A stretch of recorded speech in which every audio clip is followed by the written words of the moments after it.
tudo bem? Neste vídeo vou te mostrar como cadastrar formulários de callback. Os formulários de callback são utilizados para enviar dados do atendimento para outros sistemas que estejam integrados com o CXM de atendimento, ou apenas para qualificar as conversas que o atendente teve com o cliente e medir a conversão da conversa em fechamento de negócios. Para criar um formulário de callback, clique em Cadastros, Formulários de callback. É importante que previamente você defina quais campos deseja adicionar ao seu formulário. Caso planeje incluir no formulário um campo do tipo lista de dados, antes de iniciar a criação do formulário, você precisa configurar estas listas. Para criar uma lista de dados, clique em Configurar lista. Por padrão, o CXM de atendimento vai trazer 3 listas, uma lista para estados, uma lista de sim ou não, e uma lista de tipo de pessoa, que define pessoa física ou pessoa jurídica. No nosso exemplo, vamos criar um formulário para qualificação de venda. Então, vamos adicionar uma lista chamada Situação da Negociação. No campo Descrição, informe a descrição desta lista. A seguir, você deverá preencher um valor para o item da lista e uma descrição para este item. Vamos cadastrar venda realizada, com a descrição venda realizada. Vamos criar um segundo item chamado orçamento. E por fim, vamos adicionar a lista venda não realizada.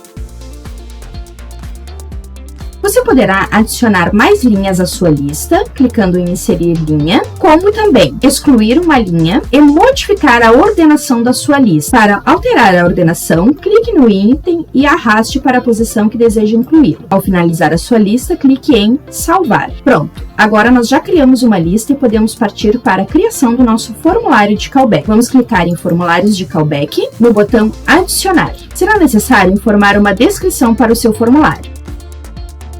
Selecione o integrador. Caso você esteja utilizando algum sistema integrado, selecione o sistema que você deseja integrar o seu formulário. Ou se está criando apenas um formulário de qualificação, utilize o integrador FiveHub. A seguir, selecione o método de integração. No nosso exemplo, vamos usar FiveHub Campos Adicionais. A seguir, clique em Salvar. Vamos agora incluir campos no nosso formulário. Para incluir campos, clique no ícone Incluir Campos. Informe uma descrição para o campo que será criado. Automaticamente, o campo nome externo será preenchido. Você poderá incluir uma observação para o atendente saber a que se refere este campo. No item Tipo de dados, você poderá selecionar texto simples, CPF, CNPJ, CPF ou CNPJ, data, hora, e-mail, lista, número, moeda, URL ou texto longo. No nosso exemplo, vamos utilizar a lista que acabamos de criar. Selecione o tipo de dado lista e a seguir o tipo de lista. Vamos selecionar a lista que criamos, Situação da Negociação. Você deverá definir se esse campo será de preenchimento obrigatório ou não, e o tamanho máximo definido você pode atribuir 250 caracteres. Também você poderá definir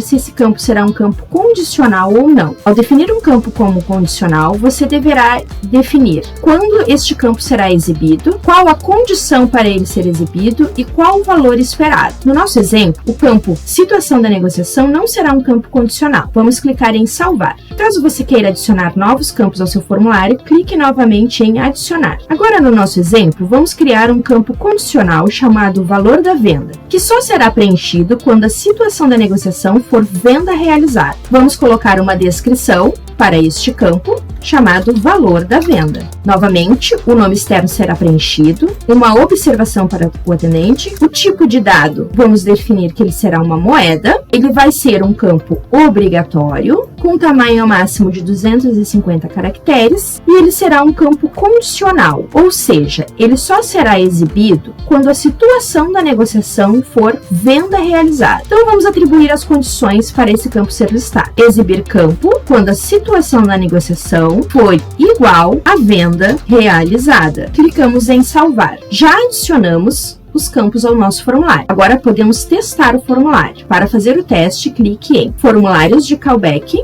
localize o formulário que você acabou de criar na sua lista de formulários. Na lista de formulários, você poderá visualizar um formulário, editar um formulário que já foi criado, excluir um formulário ou ainda alterar os campos deste formulário. Vamos visualizar então o formulário qualificação de venda que acabamos de criar. A partir da visualização, você poderá testar o formulário clicando no ícone testar formulário. Vamos verificar se a condição que atribuímos ao nosso formulário está funcionando da forma correta. Então, ao preencher a situação da negociação como venda realizada, o campo valor da venda será apresentado. Se modificarmos a situação da venda como venda não realizada, o campo valor da venda não será apresentado, pois ele não atende às condições que definimos no formulário. Pronto! Agora você já sabe como criar formulários de callback.